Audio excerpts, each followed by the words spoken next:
vous dites qu'en fait, bon, les gouvernements ne font rien pour combattre la crise, mais est-ce qu'ils sont idiots ou est-ce que cette façon de ne pas combattre la crise, est-ce que ça leur sert à quelque chose? Est-ce qu'ils sont juste murés dans une idéologie rétrograde qui leur interdit d'agir autrement? Ou bien est-ce qu'il se pourrait que plus cyniquement, la crise serve leur intérêt politique? Bien, dans une certaine mesure, je pense que pour certains d'entre eux, la crise est une aubaine, en quelque sorte. Et je pèse mes mots. Voilà des gouvernements, des partis politiques, des leaders politiques qui, depuis 20 ans, 30 ans parfois, en particulier en Europe, essaient d'imposer un nouveau modèle de société dans lequel il y aurait moins de dépenses sociales, moins d'assurance sociale, plus de marchandisation pardon, hein, de la santé, de l'éducation, enfin bref. Leur modèle, c'est l'extension du modèle du marché et de la concurrence privée à tous les domaines de la vie sociale et de l'activité économique. Bien.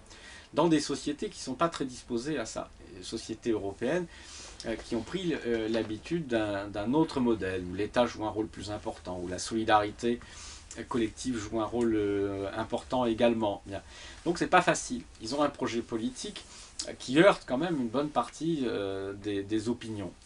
Donc ils ont du mal. Et la preuve qu'ils ont du mal, c'est qu'en 30 ans de soi-disant mondialisation du néolibéralisme, je suis désolé, mais regardez l'état de la France, de l'Angleterre et de l'Allemagne, certes, les services sociaux ont pris quelques blessures, quelques coups de couteau ici ou là, mais les modèles sociaux sont encore assez largement en place en réalité. C'est-à-dire que c'est difficile. Voilà. Ils ont un modèle de société qui n'arrive pas à faire passer dans les faits, et en plus avec les crises à répétition et le changement de l'opinion vis-à-vis du capitalisme petit à petit, je pense qu'ils savent qu'ils sont en réalité probablement en train de perdre la bataille idéologique. C'est-à-dire que le grand mouvement en faveur de la liberté, de la concurrence des années 80, du début des années 90, c'est fini Hmm.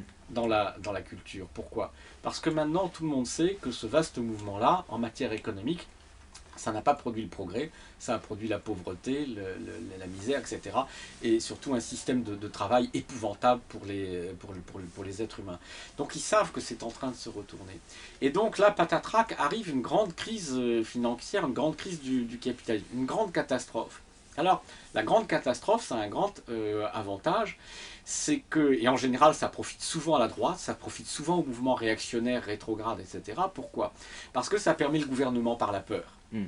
Ça permet, je dirais, d'anesthésier les résistances, hein, ou de les étouffer, et de tétaniser les citoyens en leur disant attention, la situation est dramatique, nous allons tous mourir, etc. Regardez ce qui se passe à la veille de chaque sommet européen en Europe. On nous dit que c'est les 5 minutes avant la catastrophe, c'est la dernière chance pour sauver l'Europe et pour sauver le monde, etc. Bref, il y a une dramatisation. Hein. Fillon qui dit qu'il est à la tête d'un État en faillite. Bref, donc la crise permet de placer l'opinion et les citoyens dans une situation de tétanie par la peur, par l'incertitude, par l'angoisse face à l'avenir.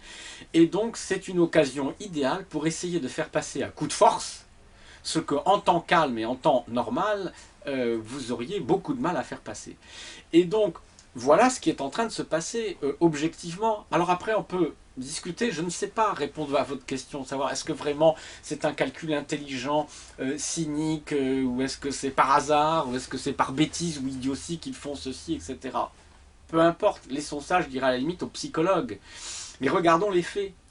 Dans les faits, c'est que la réalité est que cette crise est instrumentalisée par les gouvernements pour, dans un climat de peur, imposer des politiques de rigueur, imposer des politiques de casse du système social qui n'arrivent pas à mettre suffisamment rapidement en œuvre par temps calme. Regardez ce qui se passe en Grèce.